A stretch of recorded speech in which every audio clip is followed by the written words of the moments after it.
Hi friends, हूँ छू भावेश ने हूँ गुजराती में सीवा क्लासना विडियो आ चेनल पर मूकूँ छूँ। दरेक जातना सीवा क्लासना गुजराती में विडियो अपनी चेनल पर मળી રહેશે। ए चेनल पर नवा आया हो तो चेनल सब्सक्राइब कर दो ने लाइक कर दो ने तमारा मित्र का तो सगा संबंधी जोड़े शेर कर दो। हवे आपणे विडियो चालू करिए। आ रीते आपणे अहीं आगळ कॉलर वाळुं टॉप बनाव्युं छे ने आपणे वी शेप गळुं राख्युं छे। आ रीते एकदम फिनिशिंग वाळुं कई रीते बनावाय ते आपणे शीखीए। पहेला आपणे शोल्डर अहीं आगळ जे शोल्डर होय सोळनुं आपणे अर्धुं मूकी देवानुं। अहीं आगळ 16.5 छे, मैं 8.25 मूकी दीधुं छे। ए रीते तमारे मूकी देवानुं। त्यार पछी अहीं आगळ 2.5 पोणा 3 नुं निशान करी देवानुं छे ने अहीं आगळ आपणे 7 नुं गळुं बनाववानुं छे ने अहीं आगळ आपणे 4 इंचे मार्किंग करवानुं छे। त्यार पछी आपणे आगळ पोणा 3 नुं मार्किंग करीने आपणे आ रीते आगळ चोरस दोरी देवानुं। त्यार पछी आगळ वी शेप हाली देवानो छे ने અહીંથી राउंड शेप आपी देवानो। आ रीते आपणे कटिंग करी देवानुं छे। गोल उपरनुं कटिंग करी देवानुं ने અહીં આગળ આપણે નીચે વી શેપ કટિંગ કરી દેવાનો છે। આ રીતનું તમારે વી આકાર પડશે એ હવે આપણે આ રીતે કરી દેવાનું ને પાછળનું ગળું આપણે કઈ રીતે કટિંગ થાય એ પણ જોઈ લો। 3.5 इंच આપણે આડું મૂકીએ છીએ એ ત્યાં 3.5 इंच મૂકી દેવાનું। અહીં આગળ આપણે 1 इंच રાખવાનું છે ને 1 જ इंच રાખીને આપણે અહીંથી આટલું રાઉન્ડ શેપ આપી દેવાનું છે ને અહીં આગળ આપણે ચેકો મારી દેવાનો સેન્ટરનો। આપણે જે વખતે સ્ટેન્ડ પટ્ટી લગાવીએ કોલર લગાવીએ તે વખતે આપણે એને મિરાવવાનો છે। હવે આપણે બનાવતા ચાલુ કરીએ। આપણે અહીં આગળ પહેલાં પહેલો વી શેપ ગળું પલટાઈ દેવાનું છે અને આ ઉપરનું જે ગોળ ગળું છે એની ઉપર સ્ટેન્ડ પટ્ટી કોલર આવી જશે। આ રીતે તમારે કમ્પ્લીટ વી શેપ પહેલાં પલટાઈ દેવાનો છે ને ત્યાર પછી આપણે પાછળની બેક સાઈડ લઈ લેવાની છે। વી શેપ પલટાઈને પછી આપણે શોલ્ડર જોઈન્ટ કરી દેવાનું છે। અહીં આગળ તમે જે રીતનું શોલ્ડરનું દબાણ રાખતા હોય તે પ્રમાણે શોલ્ડર દબાઈ દેવાના છે। ફિટ કરી દેવાનું શોલ્ડર ઉપર આ રીતે મશીન મારી દેવાનું। અહીં આગળ ત્યાર પછી આપણે હવે ખોલી નાખવાનું છે ને ત્યાર પછી ઉપર આપણે કવર સિલાઈ કરી દેવાની છે એટલે શોલ્ડર ઊંચા ના થઈ જાય એટલા માટે આ રીતે આગળ શોલ્ડર પર ચાપનું મશીન મારી દેવાનું છે। ત્યાર પછી આપણે હવે અહીં આગળ આટલું થયા પછી તમારે અહીં આગળ બાંય લગાવી દેવાની છે। બે સાઈડ બાંય લગાવીને તમારે ફિટિંગ કરી દેવાનું ને કાપ લગાવી દેવાના।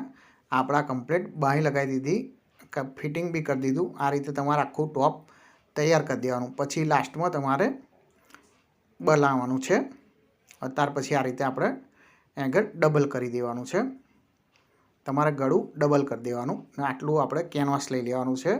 કેટલું લેવાનું તે પણ તમને બતાવી દઉં। અહીં આગળ 7.5 इंच આમ ને 8.5 इंच આમ આ રીતે લઈ લેવાનું કેનવાસ। કેનવાસ લીધા પછી અહીં આગળ આપણે કોલર બનાવવા માટે અહીંથી પહેલાં આ ખૂણેથી આ રીતે ક્રોસ આપી દેવાનું છે ને અહીં આગળ થોડોક રાઉન્ડ શેપ આપી દેવાનો છે આ રીતે ને ત્યાંથી આપણે નીચે સીધું રાખવાનું છે ને અહીં આગળ ઉપર બી એ રીતનો ક્રોસ આપી દેવાનો છે। જે રીતે નીચે આપ્યો હોય એ રીતે ક્રોસ આપણે આ રીતે કટિંગ કરી દેવાનો છે ને અહીં આગળ આપણે આગળ થોડોક જ ક્રોસ કટિંગ કરવાનો છે। આ રીતે તમારે બનાવી દેવાનું છે। આટલું રાખવાનું છે। મિનિમમ તમારે 3 इंच જેટલું 2.5 કાં તો 3 इंच જેટલું રાખીને કટિંગ કરી દેવાનું ને અહીંથી આપણે દબાણ જેટલું છોડીને પછી પેનનું માર્કિંગ કરી દેવાનું છે। એ માર્કિંગ કર્યા ઉપર આપણે અહીં આગળ એક સિલાઈ મારી દેવાની, વધારાનું આપણે કટિંગ કરી દઈએ। આ તમારે આ રીતે તમારે બની જશે।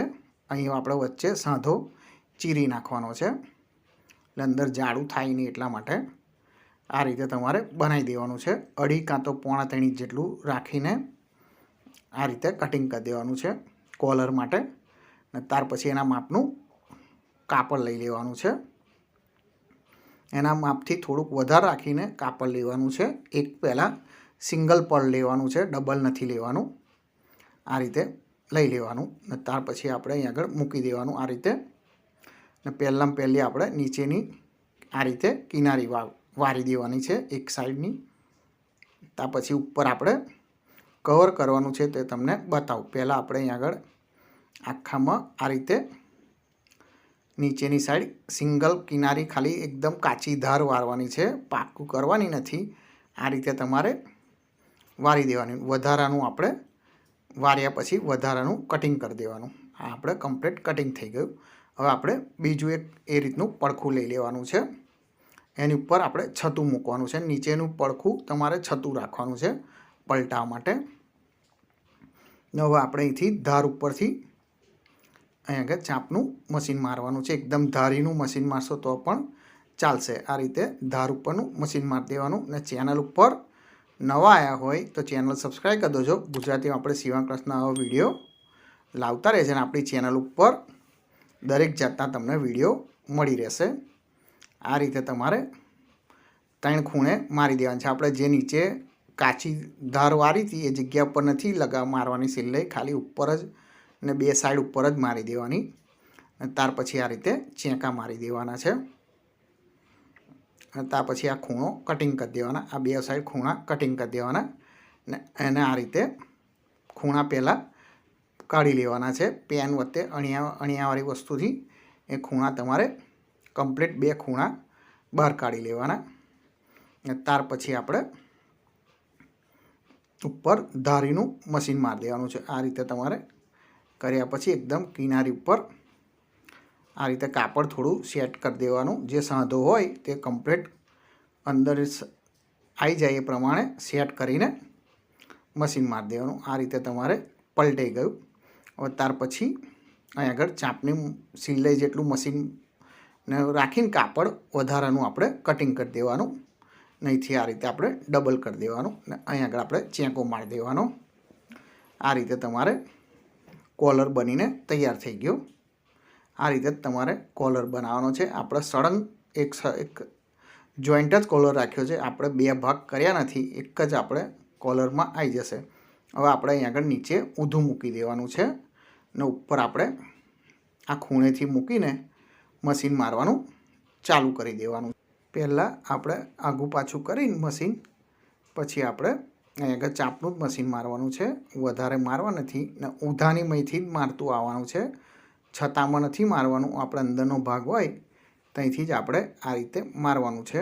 ને અહીં આગળ આપણે જે ટોપના કાપડમાં ચેંકો મારેલો ને આપણે કોલરની મહી ચેંકો માર્યો એ આગળ સેન્ટરમાં ચેંકો મેળવી દેવાનો. ત્યાર પછી આપણે આ રીતે અહીં આગળના રાઉન્ડ શેપમાં આવે ત્યાં સુધી જોઈન્ટ કરી દેવાનું. ને ત્યાર પછી આપણે અહીં આગળ હવે છતું કરી દેવાનું છે. છતું કર્યા પછી આપણે આગળ ધાર ઉપર એકદમ ધાર ઉપર મશીન મારી દેવાનું છે. આ રીતે વિડીયો પસંદ આવ્યા હોય તો લાઈક કરી દેજો. તમારા મિત્ર કાં તો સગા સંબંધી જોડે સીવણ ક્લાસનું કામ શીખતા હોય તેની જોડે શેર કરી દેજો. તેમને પણ આ રીતનું સીવણ ક્લાસનું કામ શીખવા મળે. આ રીતે આખામાં ખાસ તમારે ધ્યાન રાખવાનું કે કાપડ અંદરથી બહાર ના નીકળી જવું જોઈએ. અહીં આગળ આપણે ઉપર ઊભી ધારીનું મશીન મારી દેવાનું. આ સાઈડ પણ ધારીનું કમ્પ્લીટ મશીન મારી દે એટલે તમારે કોલર એકદમ ફિટ થઈ જાય. આ રીતે વધારાના દોરા આપણે કટિંગ કરી દઈએ. હવે તમને છતું કરીને બતાવું. અહીંથી આ રીતે તમારે કોલર જેવું વારી દેવાનું છે. તમને કમ્પ્લીટ છતું કરીને આગળ કોલર આ રીતે વારી દેવાનો. આ રીતે તમારે ટોપની મય કોલર બનીને તૈયાર થઈ જશે. સાવ સહેલામાં સહેલી રીત છે. એકદમ પરફેક્ટ રીતે તમને બનાવતા શીખવાડ્યું. હવે એક નવા વિડીયો સાથે મળીશું. Thank you for watching.